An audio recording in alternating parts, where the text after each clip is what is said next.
عمران خان کی سائفر پر سازش کا بیانیہ انٹرسیپٹ کی سٹوری نے بے نقاب کر دیا اور کئی اہم سوالات کھڑے کر دیے، اور عمران خان جس کا پاکستان مخالف بیانیہ جیل جا کر بھی نہ رک سکا، امریکی سائفر کی سازش کو دوبارہ اٹھانے کی ناکام کوششیں کرنے لگ گئے۔ گزشتہ رات انٹرسیپٹ کی جانب سے ایک سٹوری شائع کی گئی جس میں انہوں نے عمران نیازی کے امریکی سائفر کے جھوٹے بیانیے کو ہوا دیتے ہوئے دعویٰ کیا کہ سائفر ایک حقیقت تھی اور عمران خان کی حکومت کو امریکہ کی مرضی پر ہٹایا گیا تھا۔ یہاں یہ بات بھی اہم ہے کہ انٹرسیپٹ نے یہ بھی دعویٰ کیا کہ ان کے پاس سائفر کی کاپی نہیں، اور کسی سورس نے بھی اس کو کنفرم نہیں کیا، اور یہ بات یہ ثابت کرتی ہے کہ یہ ایک مکمل طور پر جھوٹی اور من گھڑت سٹوری ہے۔ اور اگر فرض کریں اسے مان بھی لیا جائے کہ یہ عمران خان کے گمے ہوئے سائفر کی کاپی ہے جو امریکنز کو بے وقوفی سے عارضی فائدہ حاصل کرنے کے لیے دی گئی، تو یہ تحریک انصاف اور عمران خان کی سب سے بڑی بے وقوفی ہے، کیونکہ اس سے یہ تو ثابت ہو گیا کہ یہ کوئی امریکی سازش نہیں بلکہ سخت سفارتی زبان کا استعمال تھا،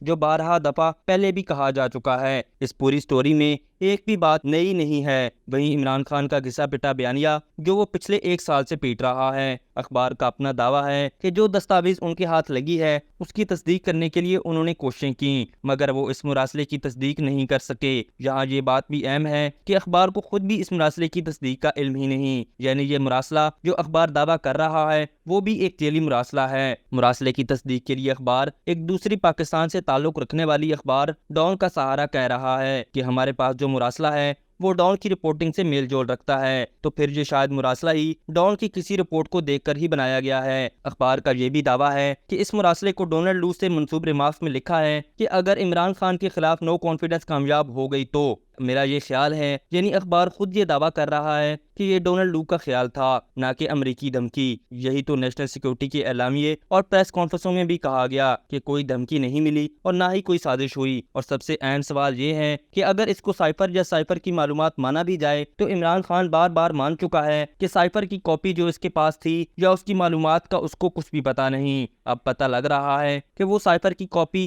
یا اس کی معلومات کہاں پر ہیں۔ اس پر حکومت کی جانب سے آفیشیل سیکرٹ ایکٹ کے مطابق سخت سے سخت قانونی کارروائی ہونی چاہیے اور مجرموں کو قانون کے کٹہرے میں کھڑا کیا جانا چاہیے، کیونکہ پاکستان کے وقار اور قومی ساکھ کو اس سے زیادہ نقصان نہیں پہنچایا جا سکتا۔ اپنے مذموم مقاصد کے حصول کے لیے سفارتی تعلقات سے جڑی ہوئی معلومات کو افشاں کرنا ملکی قانون کی سخت ترین خلاف ورزی ہے اور پاکستان کی ساکھ اور سفارتی اعتماد کا قتل ہے۔ افواج اور پاکستان مخالف عمران خان کے جانے پہچانے حمایتی سے اس آرٹیکل کو لکھوانا بھی نت نئے سوال کو جنم دیتا ہے۔ یہاں یہ بات بھی قابل ذکر ہے کہ انٹرسیپٹ جس نے یہ سٹوری شائع کی اس کے بارے میں ایک تاثر پایا جا رہا ہے کہ یہ ادارہ لوگوں سے ڈونیشنز اکٹھا کرتا ہے اور پھر ان ڈونیشنز کو غیر قانونی سرگرمیوں میں استعمال کرتا ہے۔ اور مرتضی حسین جس رپورٹر کے نام سے یہ سٹوری شائع کی گئی وہ خود ایک پی ٹی آئی کی ترجمان کے طور پر جانا اور پہچانا جاتا ہے، جس کا واضح ثبوت اس کا اپنا آفیشیل ٹویٹر اکاؤنٹ ہے جس میں وہ متعدد بار پاکستان مخالف اور پرو پی ٹی آئی بیانیہ کو شیئر اور ری ٹویٹ کرتا رہتا ہے۔